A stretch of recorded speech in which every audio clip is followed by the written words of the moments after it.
Hello welcome નમસ્કાર આપ જોઈ રહ્યા છો સત્ય એક્સપ્રેસ ગુજરાતી ન્યૂઝ। તો મિત્રો, રાજકોટમાં વેકેશનની અંદર ટીઆરપી મોલમાં મજા માણવા ગયેલા બાળકો માટે મોતની સજા બની ગઈ। ટીઆરપી ગેમ ઝોનમાં જે આગ લાગી એ ટીઆરપી ગેમ ઝોન શું હતો તો આ છે એની ટિકિટ વિન્ડો। એની અંદર કઈ રીતે આગ ફેલાઈ, કયા કારણોથી આગ લાગી એ આપણે જાણીએ। અહીંયા આપ જોઈ શકો છો કે વેકેશનમાં એક સ્કીમ આપવામાં આવેલી હતી। ઘણી બધી જે રાઇડ્સ છે એના ભાવ વેકેશનના લીધે ઘટાડી દેવામાં આવ્યા હતા। કહેવામાં આવે છે એ મુજબ એક 99 રૂપિયાની સ્કીમ પણ હતી, જેના લીધે અહીંયા આવનાર બાળકોની સંખ્યા વેકેશનમાં વધે અને એના લીધે જ કદાચ બપોરના ટાઈમે પણ ઘણા બધા બાળકો અહીંયા હતા। આપ જોઈ શકો છો કે અહીંયા બહારનું જે ગ્રાઉન્ડ છે ત્યાં ગો કાર્ટિંગની રેસનું એ ગ્રાઉન્ડ હતું અને એની અંદર ઘણા બધા ટાયર રાખેલા છે। એ ટાયરના લીધે પણ આગ ફેલાયેલી હોવાનું માનવામાં આવે છે।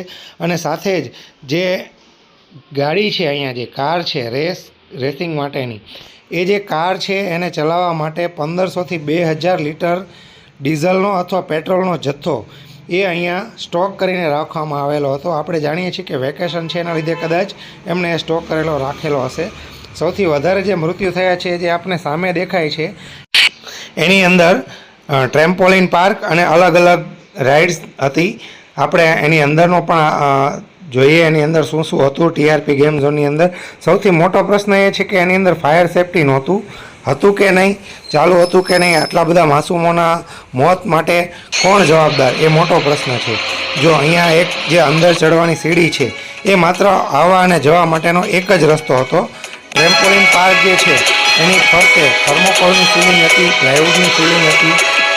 ટ્રેમ્પોલિન પાર્કમાં આપણને બધાને ખબર છે કે એની અંદર આપણે જઈએ ત્યારે બાળકો કૂદકા મારતા હોય છે, જમ્પિંગ કરતા હોય છે, તો એની માટે ડનલોપ, રેક્ઝિન આવું બધું જે છે એવા મટીરિયલનો ઉપયોગ કરીને બનાવવામાં આવેલો હતો।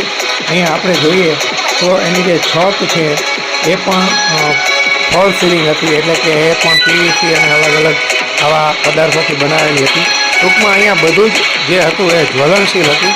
એના લીધે જ કદાચ અહીંયા જે રમતા હતા એ બાળકોને અહીંયાથી ક્યાંથી જવાનો કે ભાગવાનો કે બહાર નીકળવાનો ટાઈમ મળી શક્યો નહીં। દુર્ઘટના વખતે આ રીતે બાળકો આની અંદર ઘણા બધા લોકોને એવું થાય કે શું શું હશે ગેમ ઝોનમાં।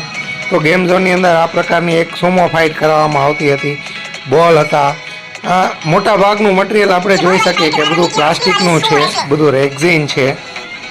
બાળકોને જે પહેરાવવામાં આવે આ પ્રકારના જે સૂટ હતા એ પણ રેક્ઝિન અને ડનલોપ એની અંદર હોય, એના લીધે જ કદાચ મૃત્યુઆંક છે એ આટલો બધો થઈ ગયો કે આ પ્રકારનું જે બાળકોએ પહેરેલું હોય એ બાળકો દુર્ઘટના વખતે એમને તરત જ આગ પકડી લીધી અને એ બાળકો છે એ નીકળી શક્યા નહીં। સદનસીબે 15 બાળકો છે એને બચાવી લેવાયા હતા, પણ ઘણા બધા કમનસીબો છે જે આ દુર્ઘટનાનો ભોગ બની ગયા।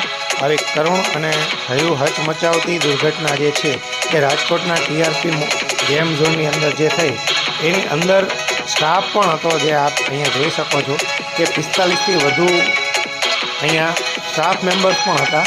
અને કહેવામાં આવે છે કે જ્યારે દુર્ઘટના બની ત્યારે રજિસ્ટરની અંદર 70થી વધુ મેમ્બર્સની એન્ટ્રી થઈ હતી, એટલે કે એ વખતે આ પ્રકારે અલગ અલગ ગેમની અંદર 70થી વધુ નાના મોટા વ્યક્તિઓ છે એ આ ગેમ ઝોનની અંદર હતા। શરૂઆતમાં એવું કહેવામાં આવી રહ્યું હતું કે આગ છે એ એસીમાં સ્પાર્ક થવાથી લાગી, પણ આપણને ખબર છે અહીંયા આપણે જોઈ રહ્યા છીએ કે નીચેના માળમાં જે વેલ્ડિંગ થઈ રહ્યું હતું એ વેલ્ડિંગનો સ્પાર્ક છે એ થતાં તરત જ આગ છે એ ઉપરના ભાગમાં અહીંયા જે આપ જુઓ છો કે એની અંદર નીચે બધું થર્મોકોલ અને સ્પંજ આવું બધું હોય છે, એના લીધે આગ 60 જ સેકન્ડની અંદર ફેલાઈ ગઈ અને 12 બાળકો સહિત 30થી વધુ લોકોનું અહીંયા મૃત્યુ થયું હતું। સમગ્ર દેશને હચમચાવી દેતી દુર્ઘટના, ખૂબ જ ગંભીર મામલો કહી શકાય।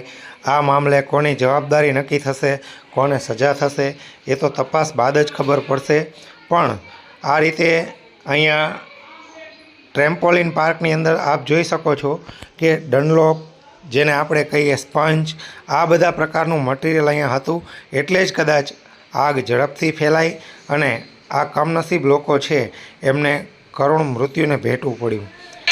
તો જેની અંદર આવી ગમખ્વાર ઘટના બની એ ટીઆરપી ગેમ ઝોન કેવો હતો અને એને આગ લાગ્યા પછી આપ જોઈ શકો છો કે કેટલી ગંભીર અને વિકરાળ આગ હતી, કેટલી ભયાનક હતી કે એમાંથી લોકોને બચવાનો કે ભાગવાનો સમય જ ન મળ્યો.